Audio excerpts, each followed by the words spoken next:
Scream 7 vient de sortir et il divise beaucoup, et dans cette vidéo on va tout spoiler. Bon, dans Scream 7, on retrouve Sidney avec sa fille qui s'appelle Tatum, qui est d'ailleurs un bon personnage, et un mari qui s'appelle Mark, comme le personnage de Patrick Dempsey dans Scream 3, qui est flic, comme le personnage de Patrick Dempsey dans Scream 3. Si ça se trouve, il a pas voulu revenir, mais j'aurais aimé qu'il soit présent. Hormis ça, je trouve que le mari de Sidney, c'est un bon gars qui hésite pas à aller au front pour sa famille. Le fait d'avoir mis le prof de théâtre et Hiram Lodge sur l'affiche, je vois pas l'intérêt de faire ça, parce que vraiment, il se limite presque à des caméos. Le groupe d'amis de Tatum n'a aucun développement. En fait, on attend juste de les voir mourir. Le meurtre dans le théâtre est très bien, et celui du bar avec la bière qui sort de la bouche est très drôle. C'est une idée qu'aurait pu avoir Art le clown. Les autres, c'est juste des coups de couteau, mais ça reste plutôt violent et ça fait le taf. D'ailleurs, Ghostface prend sacrément cher dans ce film. Il trébuche, il prend des coups, des objets dans la tronche, mais il se relève, il reste assez robuste. Gail est en retrait dans ce film et ça fait plaisir de la voir quand même, tout comme Chad et Mindy. Ils sont pas très utiles, mais il fallait quand même raccorder avec les précédents et surtout avec le 6. L'idée du trio Gail, Chad et Mindy, je trouve que c'est une super idée et surtout avec une arrivée aussi fracassante. Au milieu du film, il y a un Ghostface qui se fait tuer par Gail avec sa voiture et un mystère plane tout du long. Est-ce que Schumacher est de retour? Car dès le début, il apparaît en visio avec Sidney et il va être là pendant tout le film. Et là, s'il est pas présent. En fait, les Ghostface ont utilisé l'IA. Alors, étant donné que Scream s'est toujours adapté à son époque, c'est compréhensible.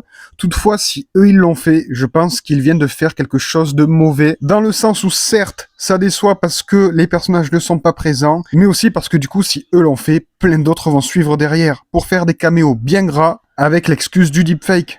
Mais ça fait quand même plaisir de revoir Matthew Lillard faire des grimaces, tout comme le caméo de Roman et Dewey. Concernant la révélation des Ghostface, c'est tout simplement la plus inefficace de la saga. J'ai oublié leur motif, et en fait, quand il y a eu la révélation, j'ai dit à mon pote, avec qui je suis allé voir le film, c'est qui lui, quand j'ai vu le premier gars lever son masque. Et en fait, une fois qu'ils enlèvent leur masque, on a juste envie que Sidney les tue. C'est dommage, mais vu la brutalité du film et leur présence à l'écran, nous offrant d'excellentes scènes, je peux pardonner une révélation ratée. Puis à mon sens, c'est toujours une meilleure révélation que dans le Souviens-toi l'été dernier de 2025. J'ai aussi trouvé la scène d'introduction très bonne, avec un plan iconique sur la maison de Stu qui brûle. Je peux comprendre que le film divise, mais je trouve que les gens prennent ça trop à cœur. C'est juste un film. Sur TikTok, on dirait que c'est vraiment un drame ce qui se passe, alors qu'en soi, c'est juste un film. Bien que je suis quand même assez content de voir des gens défendre le film, mais je trouve qu'il faut doser et redescendre sur Terre, car c'est juste un film, c'est juste une œuvre de fiction, du divertissement. Ben, j'ai peut-être sous-estimé l'amour des fans pour la saga, mais en tout cas, de mon côté, je suis pleinement satisfait, même si j'y reconnais ses défauts.